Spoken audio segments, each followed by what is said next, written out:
TV23 had the pleasure to catch up with District 3 Commissioner JoAnn Birrell about happenings in her district. Here's Robert Quigley with more. Thanks, Tiffany. We're on set now with Commissioner Birrell. Commissioner, thanks for being with us. We like to catch up with you every couple of months and find out what's happening in the district. And you guys are fixing to wrap up a sidewalk project over at Timber Ridge? We are. Very exciting, long-awaited sidewalk project on Timber Ridge. This was a project that I'd gotten a lot of requests for walkers and joggers in the area in East Bank and Jackson's Creek and that area. There's also Timber Ridge Elementary at the other end of Timber Ridge from where they are, which has sidewalks, but they didn't have sidewalks down to the lower Roswell Road part. And because there's a bridge there and we were going to have to put sidewalks and a pedestrian bridge, it was a little more costly than our normal sidewalk fill-in-the-gap projects. So Commissioner Ott and I looked at it on our priority list for this year's sidewalk projects, and we went in together because of the high cost involved, and now it's ready to go. That's and always we're exciting. all excited. Well, it's amazing. Sometimes you'll hear people say that sidewalks, they don't get used enough. But in fact, I know just from my experience, where I've seen them put them near my neighborhood, once they put them in, I see the joggers, the bikers, the families, the strollers, everybody gets out there and uses them. So I know that'll be a welcomed addition out there. It is. You guys have a big bridge project going on too. What's happening there? Well, we had, we do inspections on older bridges, and for safety reasons, we had the new Chastain Bridge replaced, and that is finally completed and is up and running, and the traffic has been alleviated a lot because it's tough when they're doing the work. Yeah, when it was down to the one lane on both sides, it was very frustrating, and so we appreciate everybody's patience. But now that it's completed and open, it's been a lifesaver. So it's very worthwhile the wait. Well, I know, because they get concerned when the ratings go down. They're concerned about the loads. If you get school buses across there, fire trucks and things like that. So this bridge is now ready for the future. Correct. Okay, good. Now there's another bridge kind of near and dear to my heart, Wade Green at I-75, maybe the first diverging diamond interchange in Cobb County? Well, the second. We have another one in Cobb? Yeah, there's one going in at Windy Hill. Oh, okay. We can get this one done first, though. Come on.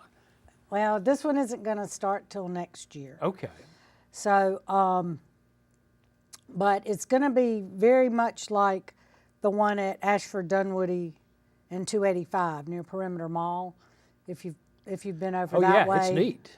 It really is. It is very neat. So, it's going to really help a lot up in that area, and with all the other improvements that we've been doing around Chastain and Town Center, the big shanty connectors, been going now for almost a year, and the skip span connector is starting. We just broke ground. Tell our on viewers that. about that project a little bit. They may not have heard about what that's going to do. That's going to really be a big traffic reliever up that area for KSU and Town Center. It's going to be a lot of improvements from my side of 75 with a pedestrian bridge from Chastain across 75 over to Fry Road in Commissioner Gorham's district. So it's going to be a lot of pedestrian traffic too for KSU students going back and forth. It's going to have a roundabout at the Town Park Drive area where the Kaiser Permanente building is. So it's going to be really very helpful for traffic relief in that area. Well, it seems like it's highly anticipated. We had a chance to send TV23 out to the groundbreaking. Man, it was packed. There were several hundred people there. Yeah, there were. It's big. It's going to be great. And that's the uniqueness about that project is it's a partnership with Town Center CID, Georgia DOT, Cobb County DOT, and KSU. So, it's all the partners coming together for a great project. And the name recognition for Skip Spann. He was the founder of the Town Center CID, and you know, just an asset to the community, and so it's nice to honor him with naming the connector after him. Oh, absolutely. You know, it's interesting to see how much growth is coming into that area, but I know also recently you've had some other growth. I think we had a presentation the other night with the Wash Barn, a new business. Tell us about them and what that symbolizes for the county. We did. You remember last year the Planning Division and Economic Development identified 38 sites for redevelopment throughout the county. Well, originally 13 of them were on Canton Road alone. So I started a redevelopment committee, which is in the process of becoming a nonprofit foundation. And the Wash Barn was the first on the redevelopment list, the first business to open that was identified on the redevelopment list. So for their grand opening, they wanted to give back to the community and be a partner in the community. So they've joined the chamber, they've joined the Northeast Cobb Business Association, and for 2 days, for a weekend, in August, the end of August, instead of paying for a car wash, they ask that you donate to the charity of your choice. Oh, okay. And they recognize 3 charities in the community, Friends of Mabry Park, Must Ministries, and the East Cobb and McCluskey YMCA. Oh, that's great. So instead of paying for a car wash, when folks came up, they asked them to push a button and donate to whichever charity they wanted. That's really cool. In whatever amount. So they raised almost $3,000, you know, between the 3 charities, and they actually gave away over $11,000 worth of car washes. That's a lot of clean cars.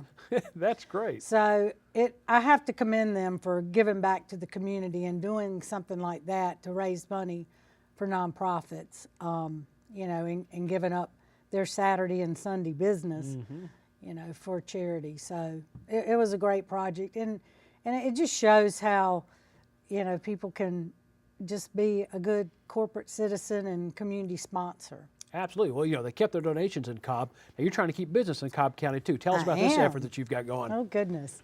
Well, I started the Keep It in Cobb committee my first year in office, and we meet on a regular basis.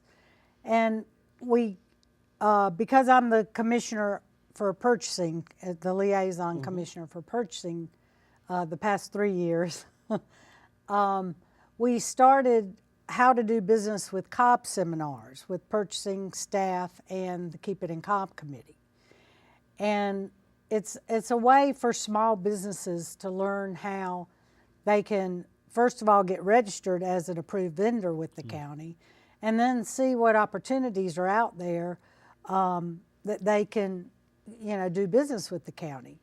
So we decided, we've been doing 2 a year for the past 2 years. This year we branched out and offered 1 seminar in each of the 4 commission districts. Okay. And then we had our final and 5th and final seminar last Thursday night at the new Wellness Center, Senior Wellness Center, and we partnered with the Cobb school system.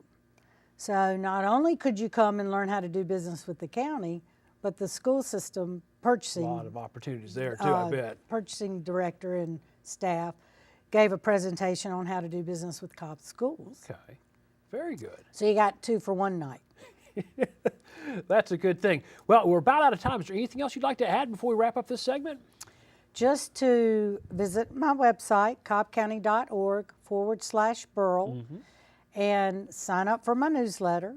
Absolutely. Every Friday, and I think it comes every out. Friday, thanks to you and your wonderful staff, we now have weekly newsletters that we put out every week.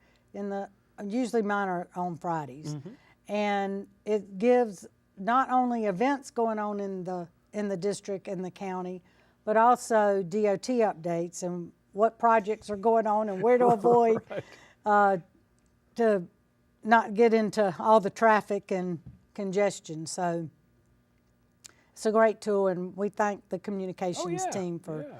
letting us do that. Well, the only way people get the information is they go to cobbcounty.org/Birrell, click sign up for the newsletter, and get their name in there. Commissioner, thanks again. You're always accessible. Appreciate you taking the time to come out and share this with our viewers. Thank you. Tiffany, we're going to come back to you now. Thanks, Robert. Well, that wraps up this edition of Spotlight on Cobb. Thanks for watching, and we'll see you next time.